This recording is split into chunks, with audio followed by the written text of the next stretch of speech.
श्री स्वामी समर्थ. स्वागत आहे तुमचं माझ्या यूट्यूब चॅनलवरती. आजचा दिवस तुम्हाला खूप छान सुखाचा समाधानाचा जाऊ देत हीच मी स्वामींच्या चरणी प्रार्थना करते आणि आजच्या व्हिडिओला सुरुवात करते. तर मैत्रिणींनो, हरतालिका हे व्रत सर्व विवाहित महिलांसाठी खूप खास आहे आणि यंदा हरतालिका हे व्रत सोमवारी म्हणजेच 18 सप्टेंबर 2023 रोजी आलेलं आहे.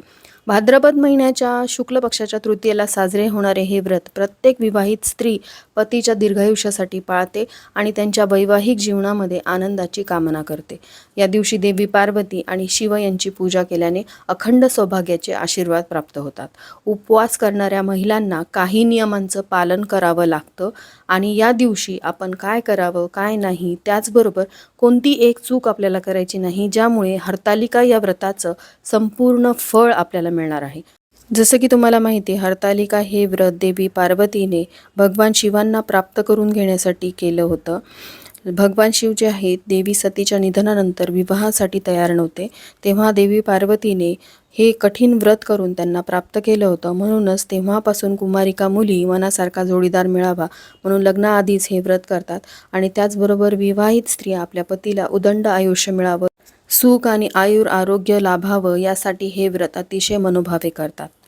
देवी पार्वतीने या व्रतामध्ये वाळूचं शिवलिंग बनवून महादेवांना प्रसन्न करून घेतलं होतं. तेव्हापासूनच हरतालिका या व्रतासाठी शिवलिंग बनवण्याची प्रथा आहे. खरं तर वाळूने शिवलिंग बनवून त्याची पूजा केली जाते, पण वाळू तुम्हाला मिळालीच नाही तर अशा वेळेस तुम्ही मातीचं शिवलिंग बनवलं तरीही चालेल. तर शिवलिंग बनवण्याआधी तुम्हाला दिवे प्रज्वलित करायचे आहेत, कारण कुठलीही सेवा ही अग्नीच्या साक्षीनेच पूर्ण होत असते. त्याचबरोबर हरतालिका या व्रतामध्ये प्रथम गणेशाची पूजा सुरू करावी. असे मानले जाते की तुमची पूजा कोणत्याही अडथळ्याशिवाय यामुळे पूर्ण होते आणि हे व्रत देखील पूर्ण होते. हरतालिका व्रत करणाऱ्या महिलांनी या दिवशी व्रताची कथा ऐकलीच पाहिजे. हरतालिका हे व्रत उपवासाची कथा ऐकल्याशिवाय अपूर्ण मानले जाते, कारण हरतालिकेच्या दिवशी कुमारिका मुली आणि विवाहित महिला दिवसभर उपवास करतात. हे व्रत करण्यासाठी तुम्ही कुठल्याही रंगाची साडी घालू शकता. पांढऱ्या रंगाची साडी तर महादेवांना अतिशय प्रिय आहे, पण या दिवशी महिलांनी चुकूनही काळे कपडे घालू नयेत, कारण आपण कोणत्याच पूजेमध्ये काळे कपडे घालत नाहीत. बऱ्याचशा स्त्रिया हरतालिकेच्या दिवशी निर्जळी उपवास करतात. असा उपवास करणाऱ्या महिलांनी या दिवशी चुकूनही पाणी प्यायचं नसतं. पण जर ती स्त्री गर्भवती असेल किंवा आजारी असेल तर त्यांच्यासाठी हा नियम मानला जात नाही. या दिवशी एवढा कठीण व्रत करण्याऐवजी तुम्ही फलाहार घेऊ शकता. खरं तर हरतालिका व्रताच्या दिवशी दिवसभर उपवास करायचा असतो. संध्याकाळी म्हणजेच प्रदोष काळी महादेवांचं शिवलिंग तयार करून त्याची पूजाविधी करून मग तुम्ही फराळ करू शकता. पण सोमवारी म्हणजेच 18 सप्टेंबर 2023 रोजी 12 नंतर चतुर्थी तिथी सुरू होणार आहे. त्यामुळे ही पूजा तुम्ही शक्यतोवर दुपारी 12च्या आतच करायची आहे. अगदी सकाळी ब्रह्ममुहूर्तापासून ते दुपारी 12च्या आत तुम्ही करू शकता. पण ज्या वर्किंग आहेत त्यांना सकाळी सकाळी एवढी सेवा करून स्वयंपाक वगैरे करून ऑफिसला जाणं शक्य नसेल तर मग त्यांनी संध्याकाळी केली तरीही चालेल, कारण नियमांपेक्षा सेवा महत्त्वाची आहे. पण ज्यांना शक्य आहे त्यांनी 12च्या आत पूजा करावी. उपवास करणाऱ्या महिलांनी या दिवशी झोपू नये. स्त्रियांनी झोपण्याऐवजी या दिवशी भजन आणि कीर्तनावर लक्ष केंद्रित केले पाहिजे, कारण बऱ्याचशा नकारात्मक गोष्टी आपल्या मनामध्ये येत राहतात आणि यामुळे सुद्धा या व्रताचं संपूर्ण फळ आपल्याला मिळत नाही. म्हणूनच आपण सतत नामस्मरण केलं पाहिजे. ओम नमः शिवाय या मंत्राचा जप केला पाहिजे, कारण महादेवांना प्रसन्न करून घेण्यासाठी त्यांची कृपादृष्टी आपल्या घरावरती राहावी, आपल्या पतीला दीर्घायुष्य मिळावं, त्याला कुठल्याही संकटाचा सामना करावा लागू नये असं प्रत्येक विवाहित स्त्रीला वाटत असतं. त्यासाठी या काही नियमांचं पालन आपण केलंच पाहिजे. बऱ्याचशा स्त्रिया हरतालिकेच्या दिवशी निर्जळी व्रत करतात, ज्यामध्ये त्या एक थेंब पाणीसुद्धा पित नाहीत. रात्री 12पर्यंत त्या कडकडीत उपवास करतात आणि यामध्ये बऱ्याचशा नियम पाळणाऱ्या स्त्रिया आपल्या तोंडात तयार होणारी लाळसुद्धा गिळत नाहीत. एवढं कठीण व्रत करत असतात.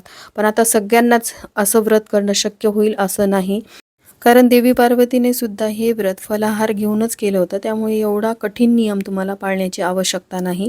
त्यातल्या त्यात गर्भवती स्त्रिया असतील किंवा आजारी स्त्रिया असतील, अशा स्त्रियांनी नियमांपेक्षा हे व्रत करणं महत्त्वाचं आहे.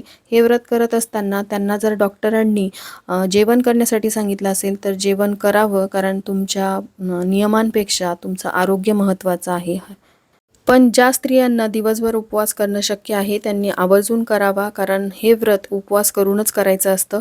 दिवसभर उपवास करायचा आहे. संध्याकाळी म्हणजेच प्रदोष काळी वाळूचं किंवा मातीचं शिवलिंग बनवून त्याची विधिवत पूजा करून मगच तुम्हाला फलाहार करायचा आहे. ताजी फळं, सुकामेवा ज्यामध्ये काजू, बदाम, खजूर यासारखे पदार्थ तुम्ही खाऊ शकता, ज्यामुळे तुम्हाला दिवसभर एनर्जी देखील मिळेल. पण चुकूनही तुम्हाला मिठाचं आणि तिखटाचं सेवन करायचं नाही. बऱ्याच जणी साबुदाण्याची खिचडी बनवून खातात, त्यामध्ये त्या तिखट घालतात, मीठ घालतात, त्यामुळे सुद्धा या व्रताचं संपूर्ण फळ तुम्हाला मिळत नाही. तुम्ही आजारी असाल किंवा मग तुम्हाला तो उपवास गर्भवती असल्यामुळे करायला सांगितला नसेल, तर अशा वेळेस या व्रताच्या नियमांचं पालन करण्याची गरज नाही.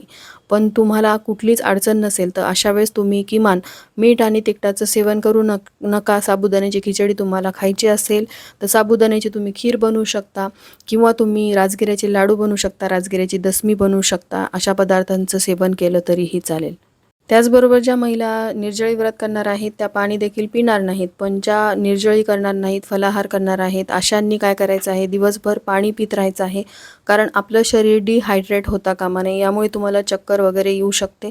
याची काळजी तुम्हाला आवर्जून घ्यायची आहे. दिवसभर तुम्ही लिंबू सरबत घेऊ शकता. लिंबू सरबतामुळे तुमच्या शरीराला एक ऊर्जा मिळेल आणि अशा प्रकारे तुम्ही उपवास केल्यामुळे तुमच्या शरीराचं देखील प्युरिफिकेशन होत असतं. आता बऱ्याचशा स्त्रियांना उपवासाच्या दिवशी दिवसभरामध्ये चहा, कॉफी घेण्याची सवय असते. असं केल्याने तुमच्या शरीराला त्याचा त्रास तर होतोच, पण तुम्ही दिवसभर जर चहा, कॉफी, दूध यासारखे पदार्थाचं सेवन केलं तरी देखील या व्रताचं संपूर्ण फळ तुम्हाला मिळणार नाही. कारण हरतालिकेच्या दिवशी दूध किंवा दुधाच्या पदार्थांचं सेवन केलं जात नाही. आणि जर तुम्हाला चहा पिण्याची सवय असेलच तर अशा वेळेस तुम्ही काळा चहा घेऊ शकता किंवा ग्रीन टी घेऊ शकता. याचा तुम्हाला त्रास देखील होणार नाही, तुमची ॲसिडिटी वाढणार नाही आणि त्याचबरोबर तुम्हाला एनर्जी देखील मिळेल. पण या दिवशी दूध किंवा दुधापासून तयार केलेले पदार्थ आपल्याला चुकूनही या दिवशी खायचे नाहीत. असं केल्याने ती स्त्री असेल किंवा कुमारिका मुलगी असेल, दुसऱ्या जन्मामध्ये सर्पयोनीमध्ये जाते अशी मान्यता आहे. म्हणूनच या दिवशी चुकूनही आपल्याला दुधाचं किंवा दुधाच्या पदार्थांचं सेवन करायचं नाही.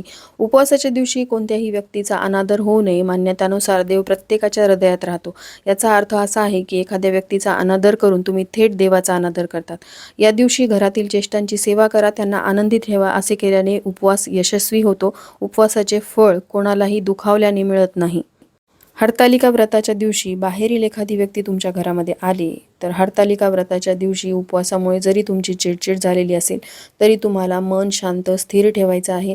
नामस्मरण करत राहायचं आहे. कारण मी जसं तुम्हाला सांगितलं, क्रोध केल्यामुळे किंवा वाणीवर नियंत्रण नसल्यामुळे सुद्धा तुम्हाला या सेवेचं फळ मिळणार नाही.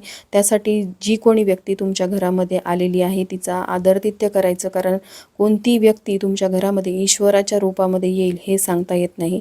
त्यासाठीच तुम्हाला या गोष्टींची काळजी घ्यायची आहे.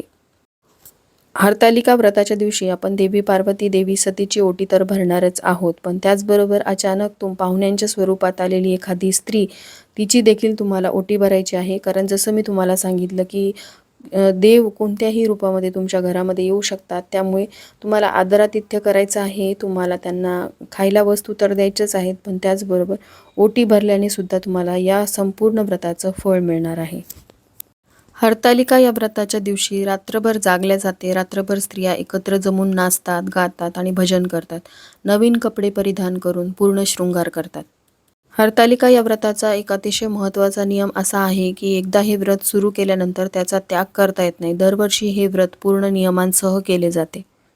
हरतालिका व्रताचा उपवास हिंदू धर्मामध्ये सगळ्यात मोठा उपवास मानला जातो. हे व्रत अगदी लहान मुलींसाठीही उत्तम मानले जाते. हरतालिका तीजमध्ये भगवान शिव, माता गौरी आणि गणेशजी यांचे पूजेचे विशेष महत्त्व आहे. हे व्रत निराहार आणि निर्जला केले जाते. तर सोमवारी म्हणजेच 18 सप्टेंबर 2023 रोजी आलेले या व्रताच्या दिवशी कोणत्या नियमांचं पालन करायचं आहे, कोणती एक गोष्ट तुम्हाला चुकूनही खायची नाही, ही सर्व माहिती मी तुमच्यासोबत शेअर केली. अजून तुमच्या काही शंका असतील तर तुम्ही मला कमेंट करून विचारू शकता. आजचा हा व्हिडिओ मी इथंच एंड करते. व्हिडिओ थोडा जरी आवडला असेल, हेल्पफुल वाटला असेल तर जास्तीत जास्त लोकांपर्यंत हा व्हिडिओ शेअर करा, व्हिडिओला लाईक करा आणि चॅनलला सबस्क्राईब करा. भेटूयात अशाच एका नवीन व्हिडिओसोबत. तोपर्यंत सर्वांना श्री स्वामी